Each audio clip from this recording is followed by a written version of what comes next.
hippie-ish chick stuck in middle suburbia, here to help you navigate your higher spiritual life in a consumer-driven world.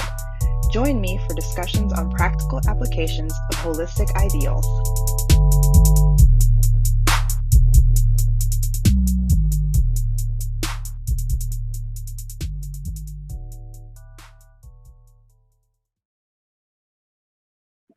I'm sure you're exhausted, and I'm sure that you've been getting all kinds of messages coming through, and everybody is just like turning to you for all the answers. So I appreciate your time. Yes, you are welcome. And yes, like you said, I have been getting lots and lots of questions, lots and lots of calls about everything happening. So yeah, I'm ready to dive into it with you. Yeah, good. And I think a lot of people are really, really trying to understand and do it right. And so I think that's why, you and a lot of other Black people are getting all these questions from white people, because we're like, okay, we get it. We want to do something. So, we don't want to screw it up anymore because we've screwed it up for so long. Let's, the quicker we understand how to do this right, the quicker that we can rectify it, I'm thinking, is where they're coming from. Correct. And I have seen a lot of that on social media, especially today. I wouldn't say it's fizzled out, but I will say less people are posting on it. So it's not a diluted feed that I have right now of all about race topics or Black Lives Matter. Right now, it's a lot of people asking questions. So while I'm personally not posting much content, I do see like my white friends asking, what can I do? Like, I need to know the exact answer. And they're coming from a place of, like you said, I don't want to say the wrong thing. And I completely get that. So as it pertains to, looting, protesting, rallying, there's a lot of people who are speaking out and saying, the looting is taking away from the message, which is true. When you have 10 people on your timeline talking about looting and only one person talking about the actual issue, of course, the actual issue is going to get buried underneath that. So with that being said, if people truly understand and they have that multi-dimensional understanding of, yes, I don't like looting, but I also see the problem, why choose to share the content that's going to help flood things out, if that makes sense? So yes, I might, be for Black lives. I really want to be an ally, but choose not to use your platform to bring light to the negativity, because that's how we end up flooding out the message. And it goes back to a perfect example of a visual of Blackout Tuesday last Tuesday, how everyone was to upload a black square to bring awareness to everything that was happening.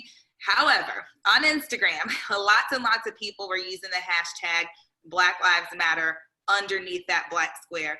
What happens is when you go click on Black Lives Matter, all you saw was black squares. You lost all the educational pieces. So you lost everything because some people didn't get the message of, don't use that, use Blackout Tuesday. So it's kind of the same thing. If you talk about one thing and this is the message you're trying to get across, it will truly drown out the information you're trying to get seen. So everybody has to be on one accord of using their social media for good and not bad. Where I personally don't agree, with the rioting, the looting, of course. I mean, don't bash at people's windows, but I get where they're coming from.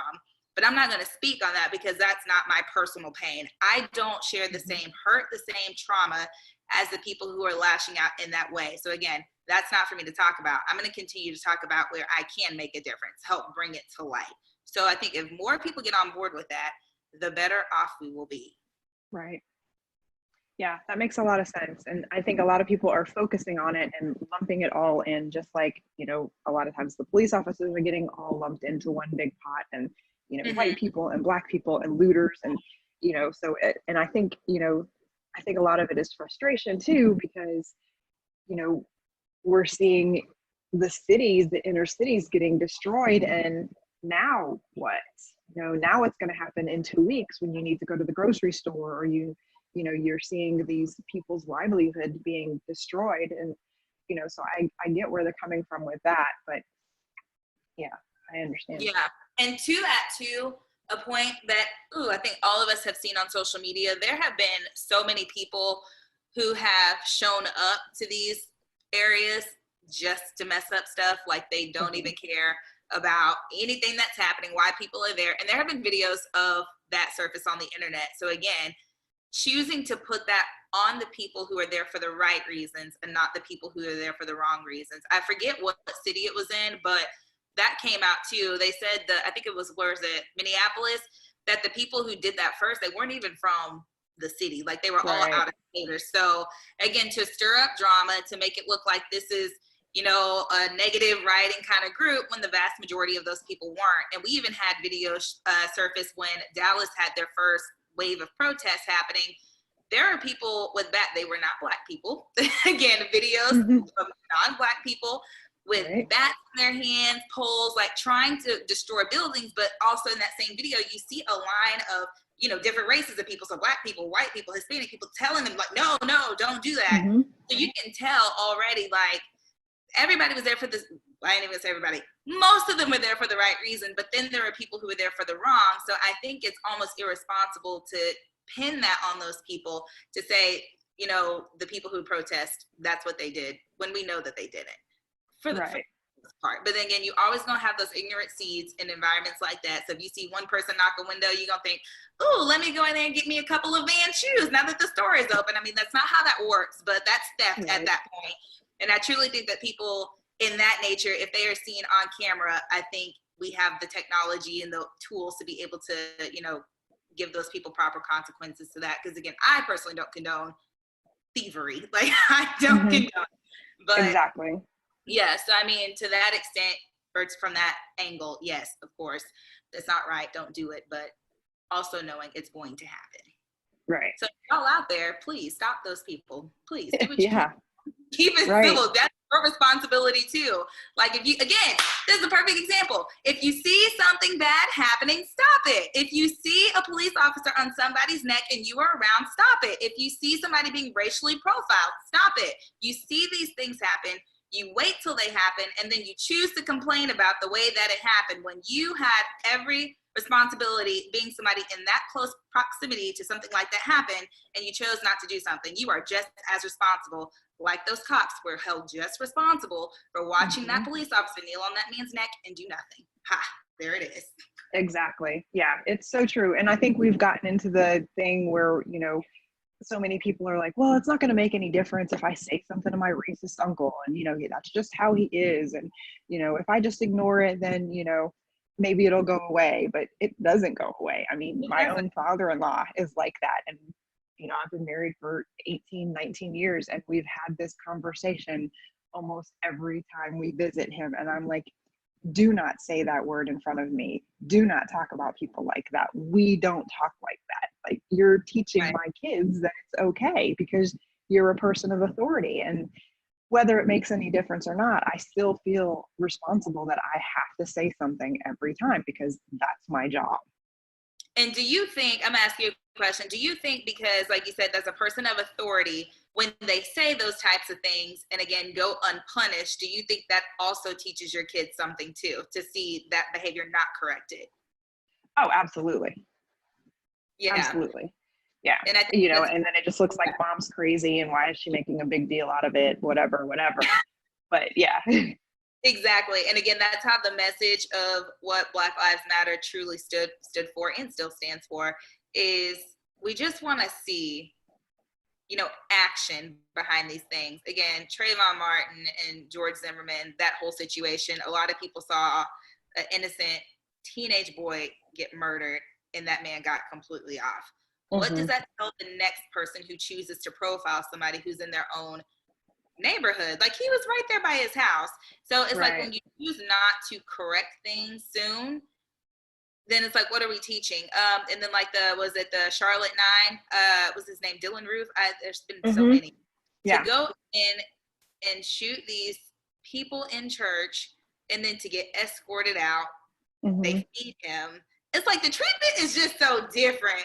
So, and that's the thing. So while we talk about racism in that regard, it will truly boil down to the day-to-day racism that Black people sense.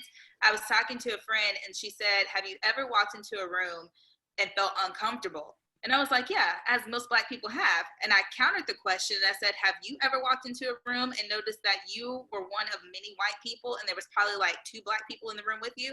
She said, no, I never noticed that. And I was like, oh, well, it's the other way around. We notice that all the time. I walk into a room and I see one other Black person and I'm relieved. I'm like, whew, praise God. Like, I'm not the only one there. You know what I mean? Like, Right. whew, Yeah. somebody else in here. And it's not because I just feel uncomfortable around white people. It's just like, all eyes are going to be on you at some point. And while that's not everybody's belief, like, oh, I'm going to go stare at the one Black girl, but there are people who look at you like you're in the wrong spot, like you're in the wrong place. And that happens often, especially with where I live. Often. Right. Yeah. I think it happens often in many, many places. Yes. Yeah. It's so unfortunate. And, it's just so hard to like figure out, what is the first step and then what is the next step and how is it going to look once it is rectified, and as a white person, I was reading about white privilege and I thought, well, because we've talked before that my father was Black. And so, I know all the basics, I don't say the N word, and I don't do this and I don't do that and I don't do that. And I was like, so I'm non-racist, probably borderline anti-racist too. But then I thought, shit, I have definitely benefited quite a bit from white privilege. And, and I was telling a friend of mine, I said, when we're not going to benefit from that anymore, it's going to be difficult for us. Because now we may actually have to go up against somebody who has the same experience and education that we do. And it's not going to be, we're not going to have that bias. Whether or not the person that's hiring us is prejudiced or not, there's still that slight bias. Correct. And I would say that too, as somebody who is a hiring manager, a lot of times you look at the name first, but because I'm so used to my name, Audresha Pemberton, of course that's a Black girl's name. Like, I know people probably have slid my resume off to the side, but I've had the benefit of being in proximity to white people. I'm not white, I'm very Black, but I have very close proximity. Like I said earlier, I know a lot of white people. So whereas if I didn't know these people in these places of work, my resume very much could have been one of those ones slid right through. But because it was a white woman who was in a higher up place, had the ability to be like, put this in the hands of the person who's doing that direct hiring. So I think it's especially my responsibility as being a Black woman who is doing that hiring, or it's a benefit rather to everybody who applies, is that just know their resumes are not getting skipped over. I'm legit going down looking at their actual skill. I don't care what the race is. You can obviously tell what's Black, and who's white, Isha kind of baby name on there somewhere. But to me, I don't discriminate. It's like, truly, it's neck and neck when you have somebody of color. I can't speak to say all white people don't do that, but we pretty much can tell in workspaces when you show up to your first day of work and you are the only Black person on staff. Yeah. I understand Only completely. one. Right. But I mean, it's got to start somewhere, so going forward from here, it may be that, there's only one Black person working there, but is that a step forward? I think with what is happening now, the mirror, like, people are starting to look in the mirror more. What I think most people didn't understand, like, yes, you can see racial injustice loud as day. Like, that's in headlines if you choose to pay attention to it. The way media will portray, like a Black man being killed by these white officers, there's a theme along every single death. He had this criminal history. He had this criminal history. He had this type of sickness. So it's bound to happen, versus when it's flipped, oh, he was an honorable man. Oh, he was an honor student. Oh, do you know what I'm saying? Look, you over there shaking. Do you know what I'm saying? Yes, Brock Turner, baby, don't get me started. That's what I'm saying right there. They were like, oh, George Floyd had whatever he had on him or in his system. Yeah. COVID, y'all trying to tell me this man died because of COVID? We had a whole knee on his neck. And you're right, but I'm not even talking about that. They're talking about he had fentanyl in his system. Right. And Brock Turner is an upstanding human being. It just blows me. So again, it's very small biases like that in media and how they choose to paint, Black people versus white people. And I don't care how many people try to say that's not true. It is true. Go look it up. This stuff It exists is true. on the like it is right there in your face, and that's ignorance on your behalf to choose not to see it that way, because that's how it is. And it goes to, I don't even know that reporter's name, but I posted on my Facebook. The woman, she's a Fox anchor, news anchor. She was talking about Laura Ingraham. Yeah, that girl. She was talking about, LeBron and them back when, Colin Kaepernick was first kneeling. She's like, you're just a basketball player. You just need to dribble. Okay. Colin Right. Kaepernick, not Colin Kaepernick, Drew Brees recently, talking about they're disrespecting the flag. It's like, he's a man with an opinion. Is he not allowed to do? Girl, you just told these Black athletes a couple years back that they are just basketball players and they should not be speaking about politics, which, first of all, things of this nature is not politics. This is about humanity. Second of all, somebody, fast forward to present day, did the exact same thing, and you're defending him. Again, very, very small things that people don't see as racism. Like, if it's not racism, then what is it? What do you call that? Because every single story, you can put them all side by side. They all have one thing in common. This side is going to be Black, this side is going to be white. But you have to ask yourself, why do I choose to paint these people in this picture? And if you don't think you do it, start to think, do I subtly do it? And do I unconsciously do it? Most people unconsciously do these things because you're unconsciously fed these things. If you're not paying attention to headlines, of course, you're soaking it in, and that's your perception of these types of people. So you got to be careful what you choose to digest. And if you do digest it, you better look at it from all sides, because you're going to be SOL at the end of the day. One of the easiest ways to determine where your mindset is, and not saying that, you're a horrible person or whatever, but it's one of the easiest barometers to look at where you need to start shifting your thinking as a white person, is when you're speaking to a Black person and they are using the same inflections that you do, and they are using bigger words. Are you like, oh, she's so educated?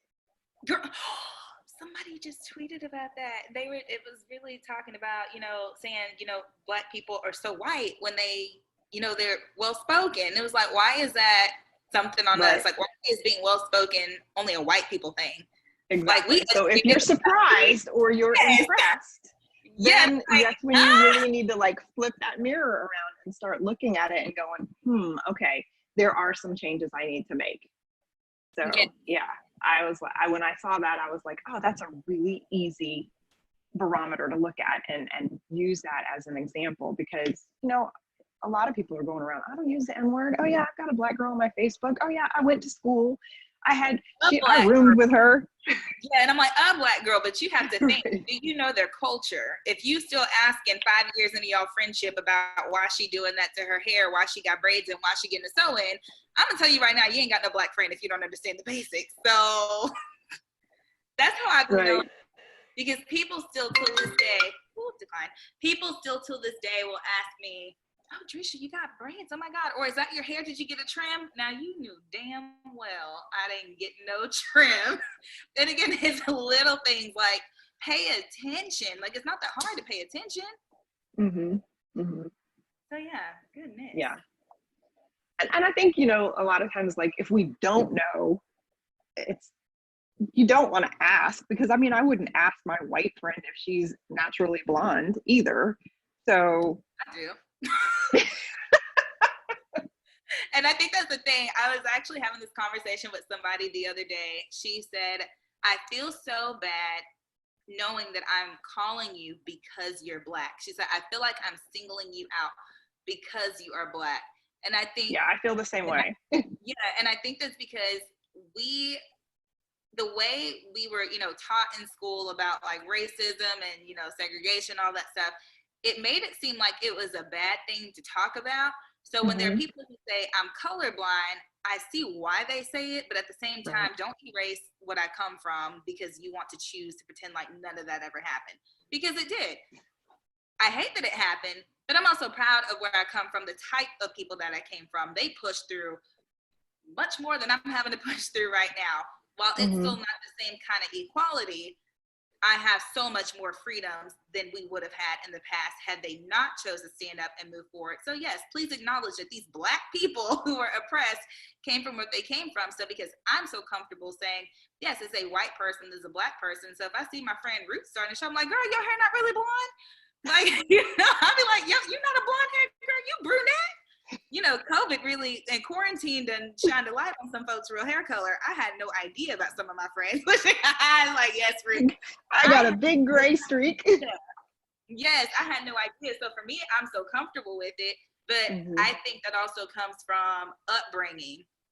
And you can speak to your side too, especially as somebody biracial. But growing up, I was always taught, be careful with white people. And that might sound racist as all hell, but let me give some context to it. No, absolutely.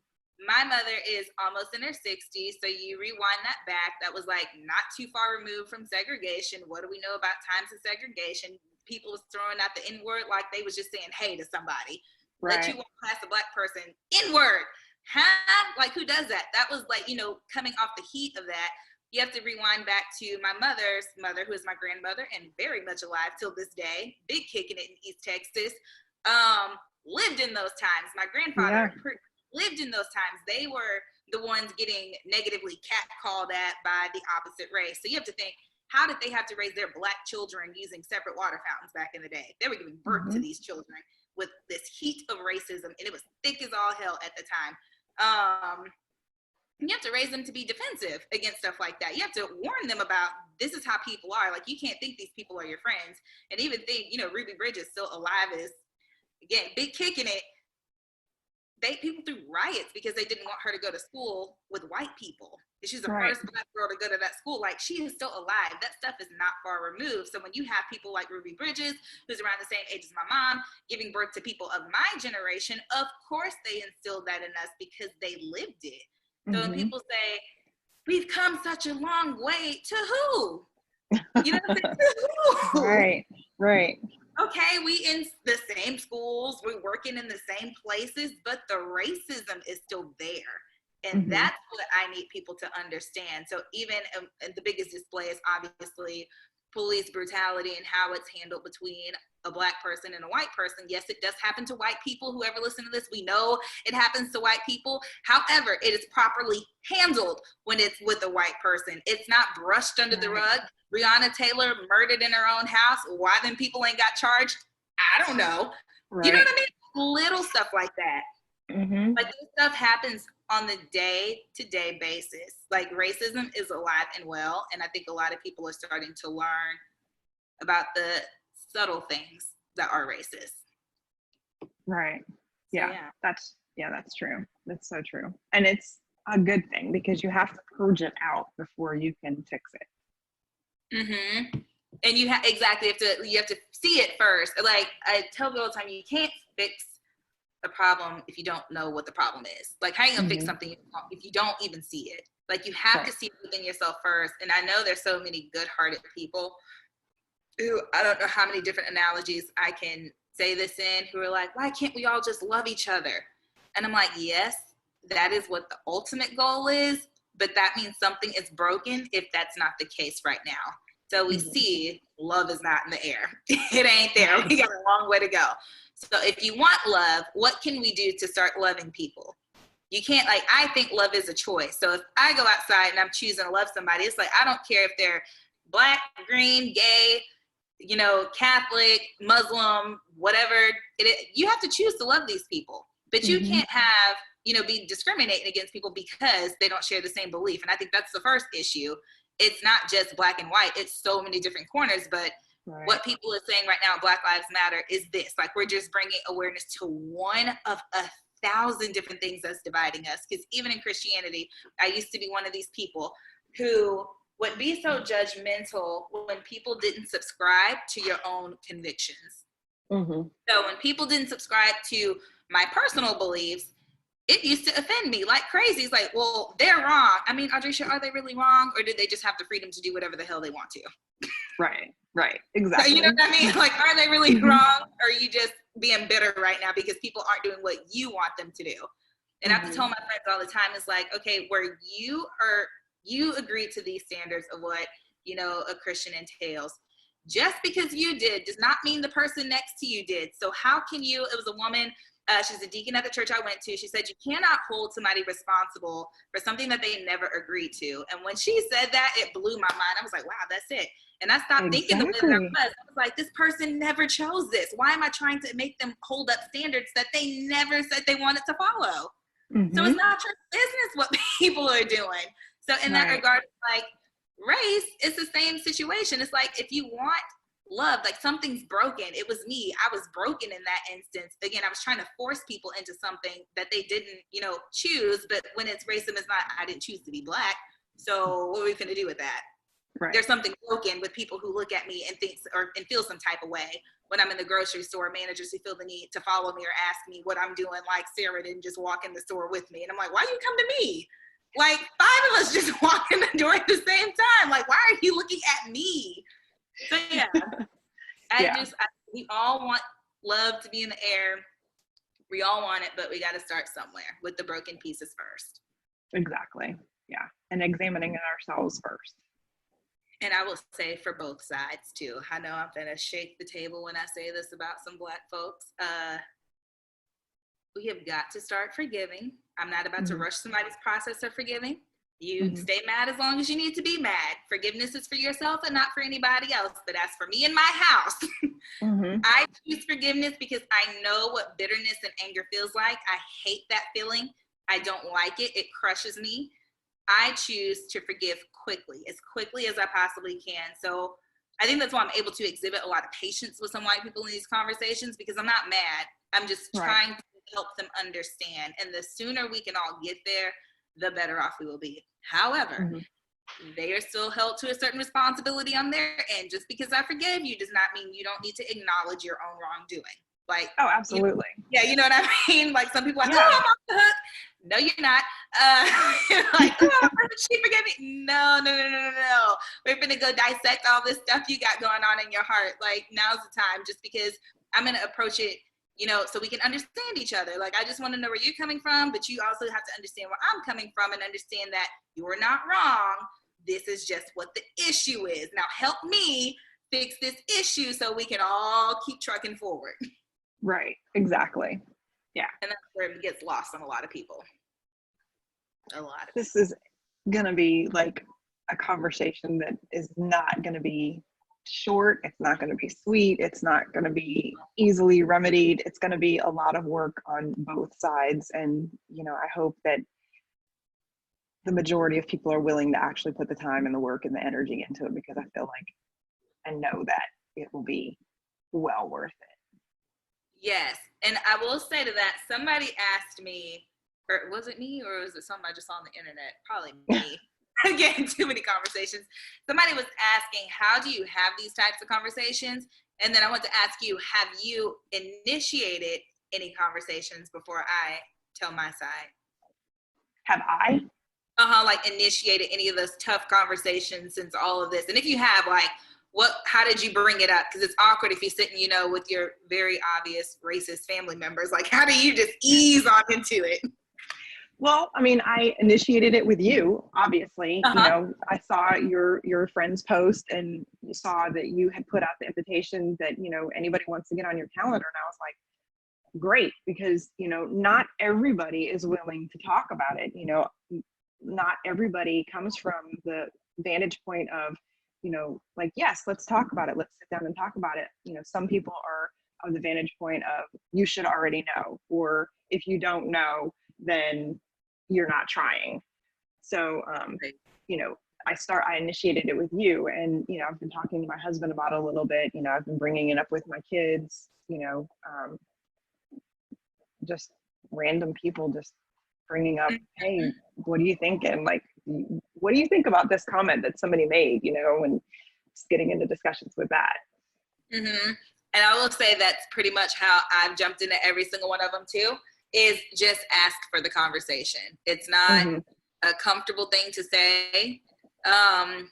You just gotta ask. I was actually having dinner last Thursday. I was, of course, the only Black person there. We were all sitting in the backyard. But again, I'm used to that. That's my, you know, my circle of people.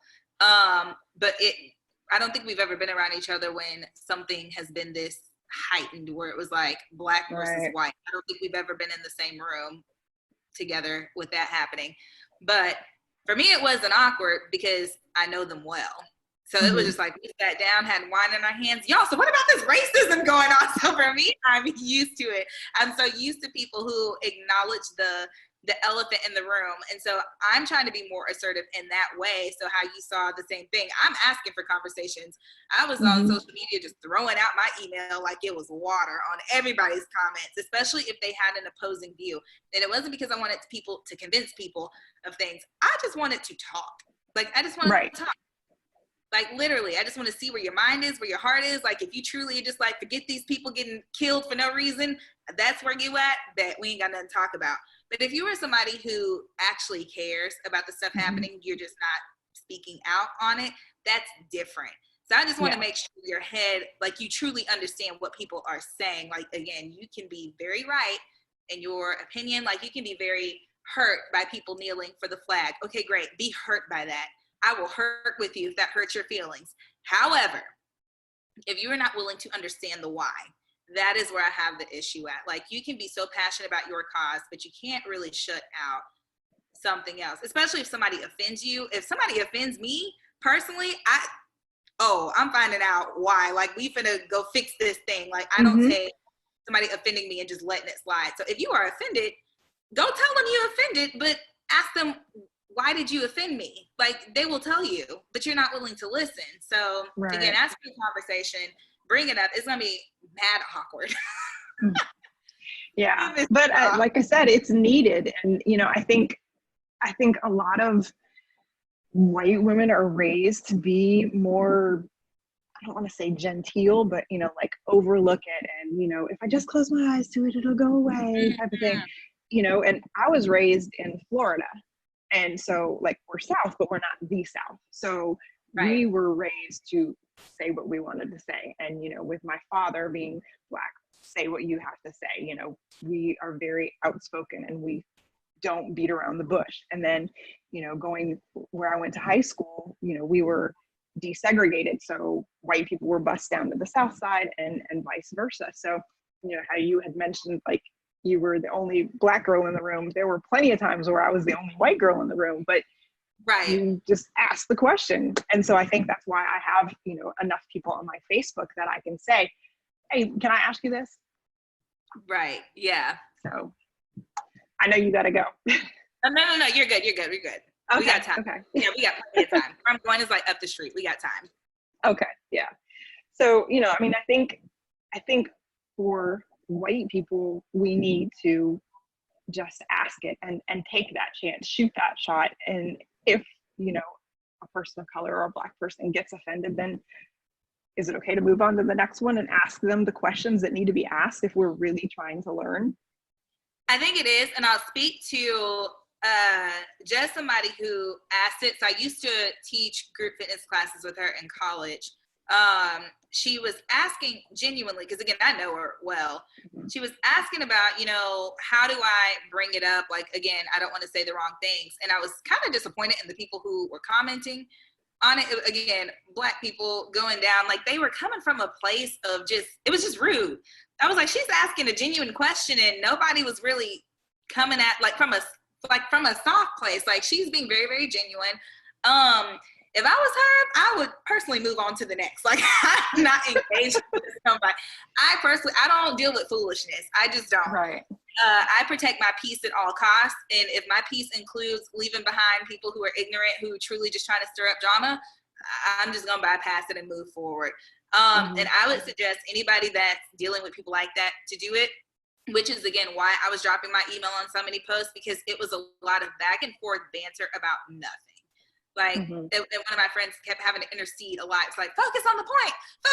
And I was like, exactly. Nobody's focusing on the point. And I feel like you'll never get to the point if you're in a big pot of differing opinions.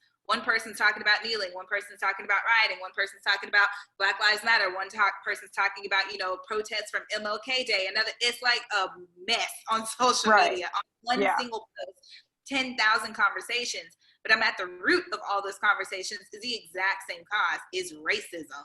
either police brutality or the day-to-day. It's all the same thing, but when we choose to try to prove a point, we still miss out again on the purpose. So again, for every person who is not Black, I just find somebody who has the patience and the time and who is willing to engage.